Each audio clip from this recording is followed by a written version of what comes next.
Yeah, you ever notice how the same people who claim they speak for everybody suddenly start panicking the moment folks stop listening? Not debating, not explaining, just louder. Today, you're about to watch what happens in real time. Calm here, Nicole. Why?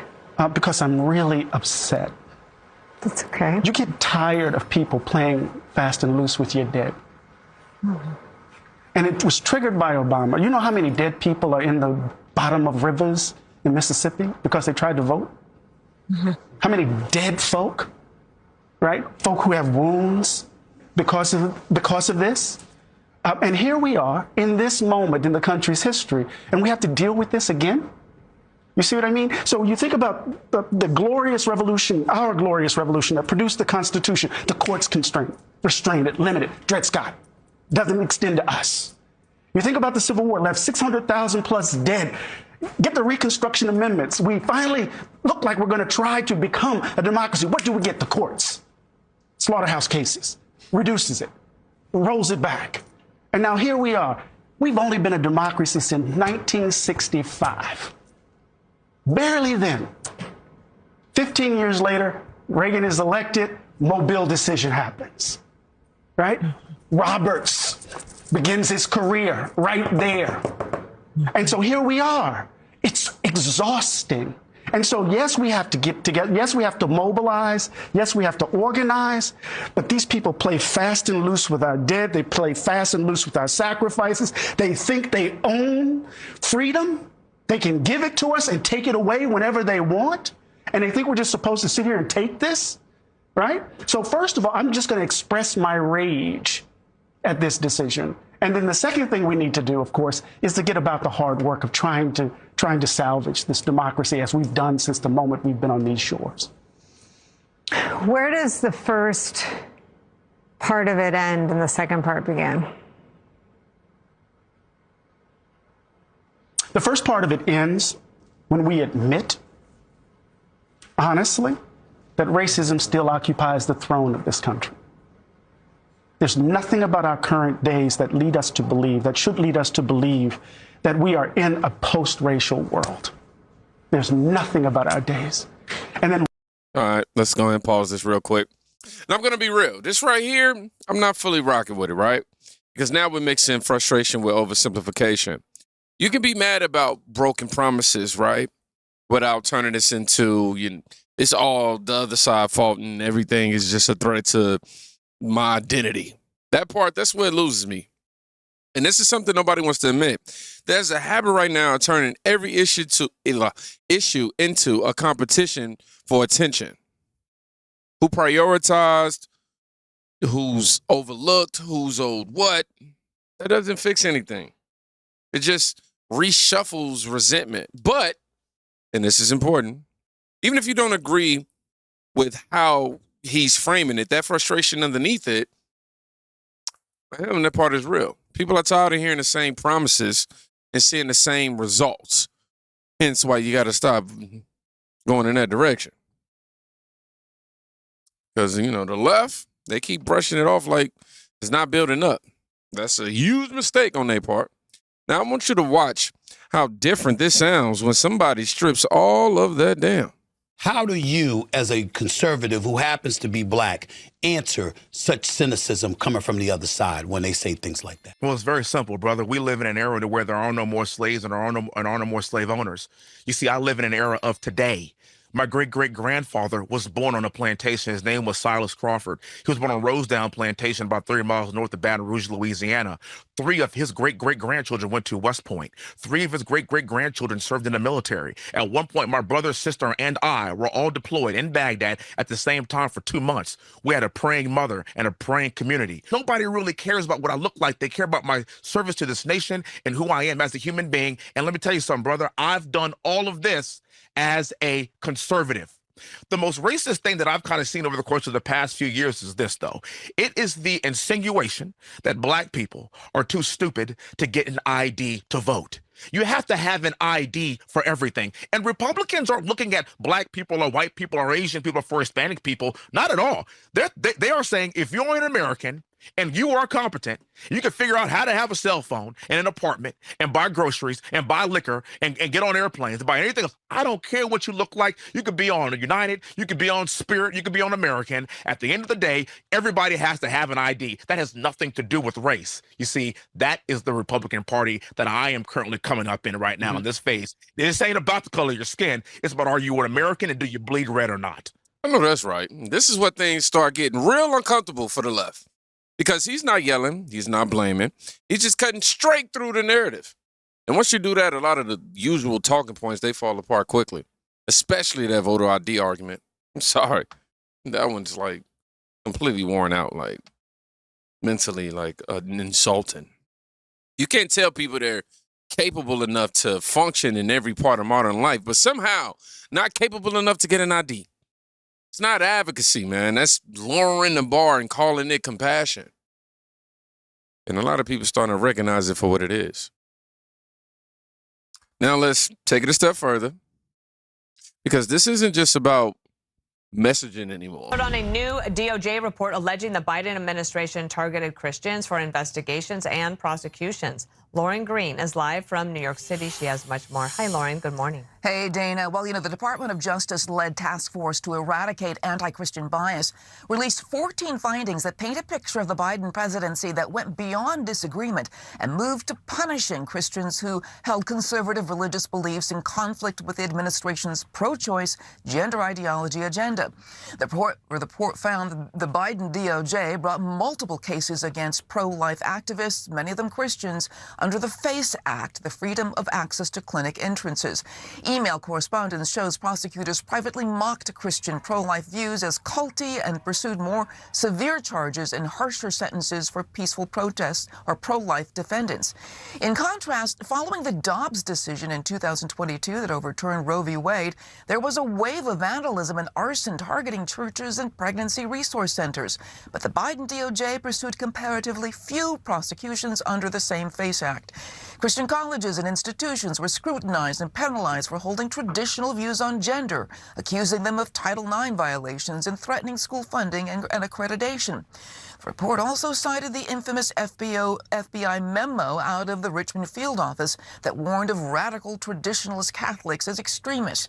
The memo was withdrawn after public backlash, but the DOJ revealed it relied on the now disgraced Southern Poverty Law Center's list of hate groups. But the task force report concluded that the administration worked to suppress religious speech it did not like and used the weight of the federal government to marginalize certain kinds of Christians.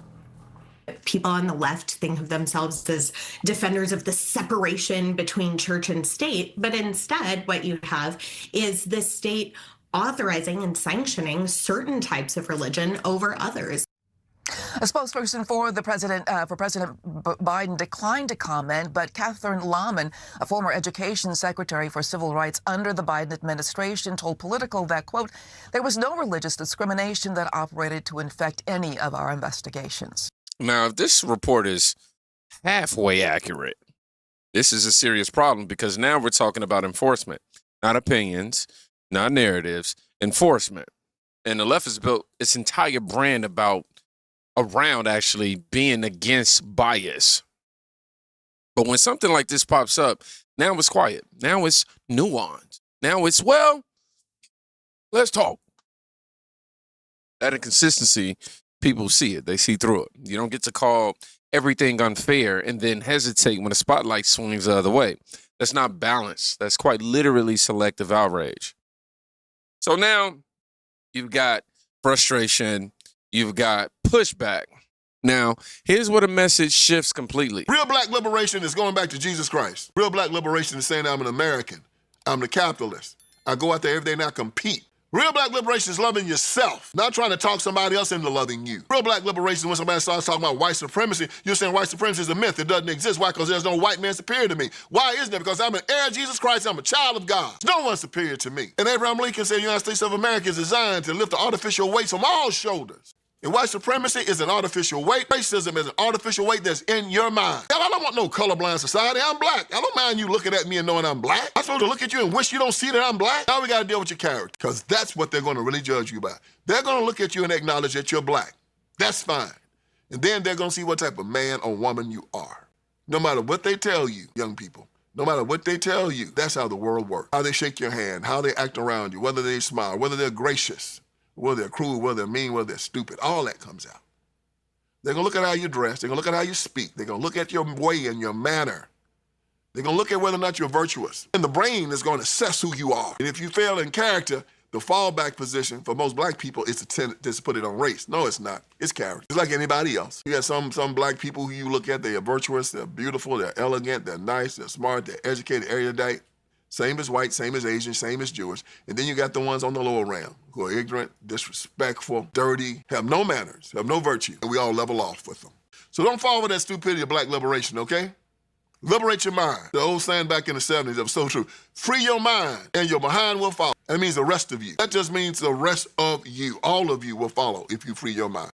Now, this is the part that divides people instantly because this message removes excuses and people either respect that or reject it. But here's the truth. The left doesn't like this message not because it's extreme, but because it competes with their entire framework. If people start believing that they have more control over their outcomes, then the need for constant political intervention starts shrinking. And what? That right there, that's not good for a system built on dependency. You don't have to agree with everything he's saying. I do, but you should at least understand why it resonates. Now, let's throw something into the mix that makes this even more complicated. I don't know if I want to say this. No, people say it, and then when I say it, they're the first one out the door. Oh, I know you were going to say that. I didn't know you were going to say that's why you can't destroy President Trump.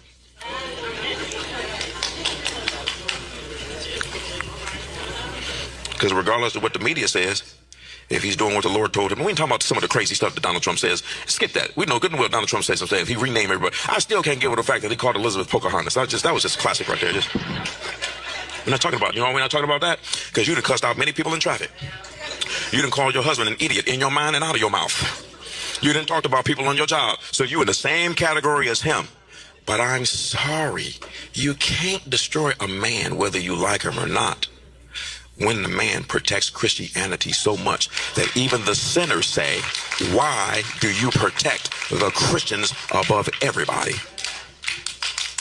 You can talk about the man all you want to. You're talking about the man because of this, gas prices. Okay, wonderful. All of that is just small stuff. You're not going to destroy a man that has a worship service at the Pentagon once a month. Real worship service. You know how I know that? Because two of my friends that are pastors, they run the services. Hands lifted, speaking in tongues, everything. You're not about to stop a man that does a Bible study. You're like, well, he need to read the Bible himself. So do you. Follow me? You're not about to stop a man who is completely against abortion. You're not about to stop a man who said, get rid of this foolishness where a man can put on a dress and walk into a woman's room. Yeah, he did all of that. Well, he is an example of what happens when the whole world could be against you, but. This right here is where the left loses control of the conversation completely because they rely heavily on telling people who to reject, who's off limits, who's unacceptable. But real life just doesn't work like that, y'all. People don't vote based on personality tests. Well, I would like to think so. They look at the actions, outcomes, and alignment. So when someone they've been told to dismiss checks boxes that matter to them, now their narrative breaks. Because if people start thinking independently, you can't guide them the same way anymore. So, after all of that, let's go back to the person who's supposed to represent all of us. The voting rights decision by the Supreme Court on the Louisiana case is devastating. It shoots a bullet in the heart of voting rights that was gained through bloodshed and through all kinds of machinations to deny blacks and people of color the right to deal with the fact they were being racially excluded from voter protection and therefore their right to vote. In the statement made by Justice Kagan, she graphically laid out the grievous and dramatic way this will impact the electorate and therefore the citizens. All citizens have to pay the same taxes, but we will not have the same representation and the same protection for that. And I think that what has happened in this ruling really puts at risk the question of how we started the whole celebration of the 250th anniversary of the country. No taxation without representation, where they've just severely impacted blacks having the right for representation, but we still have equal taxation. We must, as we celebrate the country's anniversary, not go back to those times where blacks and others didn't have any rights that were to be protected. And yeah, this is exactly the problem, because while everything we just watched is evolving, this right here feels stuck. Same tone, same framing, same urgency. But no awareness that the audience has shifted. That's why people are starting to tune out, not because they don't care, but because they've heard this version of the story too many times without anything changing. You can't keep speaking at people and expect them to keep listening to you. But the left, man, they starting to learn that the hard way. At some point, it's not about who has the mic. It's about who people actually believe when they hear them. If you understand that, man, it's all so simple. Now, you made it to the end of this video. I want you to drop the word signal in the comments. Yeah. Other than that, y'all be safe. Go check out somebody today. You can quite literally be saving their life. Peace.